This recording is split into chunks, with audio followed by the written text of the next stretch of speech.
अंधेरे जंगल की पिशाचिनी रात का समय था। आसमान में चांद बादलों के पीछे छिपा हुआ था और हल्की हल्की ठंडी हवा पेड़ों की शाखाओं से टकरा रही थी। घना जंगल जहां दूर दूर तक सिर्फ अंधेरा और सन्नाटा था।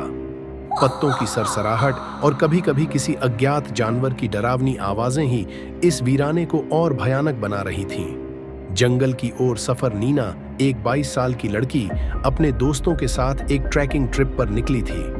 यह जंगल काफी कुख्यात था, लेकिन रोमांच के शौकीन लोगों के लिए यह किसी जन्नत से कम नहीं था। नीना को एडवेंचर बहुत पसंद था और वह किसी भी डरावनी बातों पर विश्वास नहीं करती थी। अरे, तुम लोगों ने सुना है, इस जंगल में लोग अक्सर गुम हो जाते हैं और कई बार उनके शरीर भी नहीं मिलते, उसके दोस्त रवि ने डरावनी आवाज में कहा। हा हा हा, यह सब बकवास है। लोग कहानियां बना लेते हैं ताकि रोमांच बढ़ सके, नीना ने हंसते हुए कहा। उनका ट्रैकिंग प्लान 2 दिनों का था, लेकिन किसी को अंदाजा नहीं था कि यह ट्रिप उनके जीवन का सबसे भयानक अनुभव बनने वाला था। अजनबी रास्ता और गहरी रात चलते चलते शाम होने लगी और अचानक तेज बारिश शुरू हो गई। जंगल में आगे बढ़ना मुश्किल हो गया था। हमें यहीं कहीं रुक जाना चाहिए, रोहित ने सुझाव दिया, लेकिन मीना को यह विचार अच्छा नहीं लगा। हम ज्यादा दूर नहीं हैं, बस कुछ किलोमीटर और चलना है। अगर यहीं रुक गए तो पूरी रात परेशान रहेंगे। बाकी दोस्तों को भी नीना की बात सही लगी और उन्होंने आगे बढ़ने का फैसला किया। मगर कुछ देर बाद वे रास्ता भटक गए। मोबाइल नेटवर्क चला गया और चारों ओर घना अंधेरा छा गया। अब क्या करें? रीना ने कांपते हुए पूछा। हमें ठहरने के लिए कोई सुरक्षित जगह ढूंढनी होगी, रोहित ने कहा। थोड़ी ही दूर पर उन्हें एक पुरानी टूटी फूटी हवेली दिखी। उसके आसपास झाड़ियां उग आई थीं और ऐसा लग रहा था जैसे वह सालों से वीरान पड़ी हो। यही रुक जाते हैं, सुबह होते ही वापस चल देंगे, रवि ने कहा। हवेली के अंदर जाते ही अजीब सी ठंडक महसूस हुई। हवा में अजीब सा गंध था, सड़ी हुई चीजों की तरह। नीना को यह जगह कुछ अजीब लगी, लेकिन वह चुप रही। हवेली में छुपा रहस्य। रात बढ़ती गई और हवेली में कुछ अजीब घटनाएं होने लगीं। अचानक दरवाजे खुद ब खुद बंद हो गए। खिड़कियों से बाहर कोई परछाई दिखती, लेकिन जब वे बाहर देखते तो कुछ नहीं होता।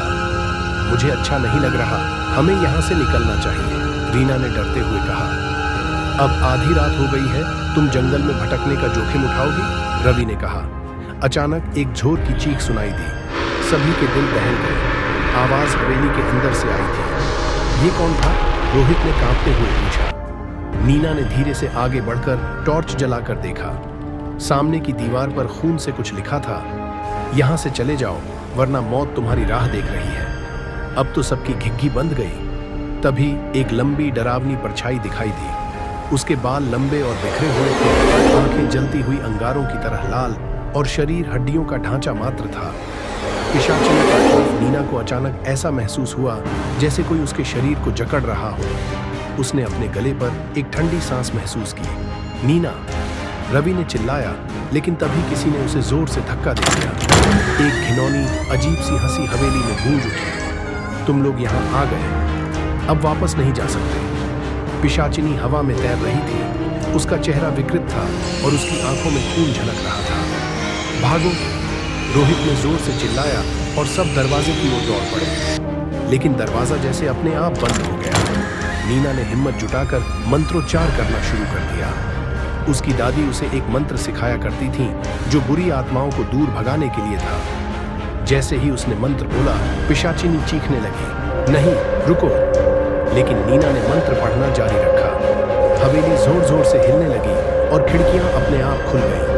अचानक एक जोरदार विस्फोट हुआ और पिशाचिनी की भयंकर चीख के साथ वह जलने लगी। उसका शरीर राख में बदलने लगा और हवेली की दीवारें टूटकर गिरने लगीं। मौत से बचकर जब सब कुछ शांत हुआ तो नीना और उसके दोस्त दरवाजे से बाहर भागे।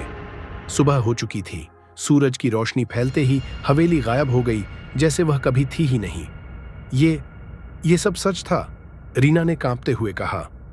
हाँ, और अब हमें यहां से जल्दी निकलना होगा, नीना ने कहा। सबने बिना समय गंवाए जंगल से बाहर जाने की कोशिश की। इस बार रास्ता साफ था, मानो कोई उनकी मदद कर रहा हो। जब वे गांव पहुंचे तो उन्होंने वहां के बुजुर्गों से इस हवेली के बारे में पूछा।